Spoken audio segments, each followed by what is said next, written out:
আসন্ন বিধানসভা নির্বাচনকে ঘিরে রাজ্যের বিভিন্ন এলাকায় বাড়ানো হচ্ছে নিরাপত্তা ব্যবস্থা। নির্বাচনকে শান্তিপূর্ণ ও সুষ্ঠুভাবে সম্পন্ন করতে প্রশাসনের পক্ষ থেকে নেওয়া হচ্ছে একাধিক উদ্যোগ। তারই অংশ হিসেবে কোচবিহার জেলা দিনহাটা মহকুমা দিনহাটা 2 নম্বর ব্লকের ঘাটপাড় নিগমনগর এলাকায় অনুষ্ঠিত হলো কেন্দ্রীয় বাহিনীর রুট মার্চ। মঙ্গলবার ওই এলাকায় কেন্দ্রীয় বাহিনীর জওয়ানদের একটি বড় দল রাস্তায় নেমে রুট মার্চ করে।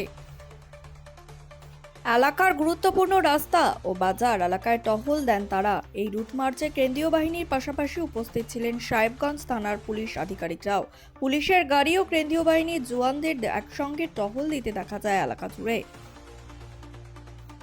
প্রশাসন সূত্রে জানা গেছে, আসন্ন নির্বাচনকে সামনে রেখে এলাকায় যাতে কোনো অপ্রীতিকর ঘটনা না ঘটে এবং সাধারণ মানুষের যাতে নির্ভয়ে ভোট দিতে পারেন সেই উদ্দেশ্যে এই রুট মার্চের আয়োজন করা হয়েছে। স্থানীয় বাসিন্দাদের মধ্যেও এই রুট মার্চ ঘিরে কৌতূহল দেখা যায়। অনেকেই রাস্তার ধারে দাঁড়িয়ে কেন্দ্রীয় বাহিনীর এই টহল কার্যক্রম দেখেন। প্রশাসনের মতে এই ধরনের রুট মার্চের সাধারণ মানুষের মধ্যে নিরাপত্তার অনুভূতি বাড়তে সাহায্য করে। এলাকার বাসিন্দাদের অনেকেই জানান, নির্বাচন ঘিরে মাঝে মাঝে উত্তেজনা তৈরি হয় বিভিন্ন জায়গায়। তাই কেন্দ্রীয় বাহিনীর উপস্থিতি সাধারণ মানুষের মধ্যে আস্থা তৈরি করে এবং এলাকার শান্তি শৃঙ্খলা বজায় রাখতে গুরুত্বপূর্ণ ভূমিকা পালন করে। পুলিশ ও প্রশাসনের পক্ষ থেকে জানানো হয়েছে, আগামী দিনগুলোতেও এলাকায় নজরদারি আরও বাড়ানো হবে।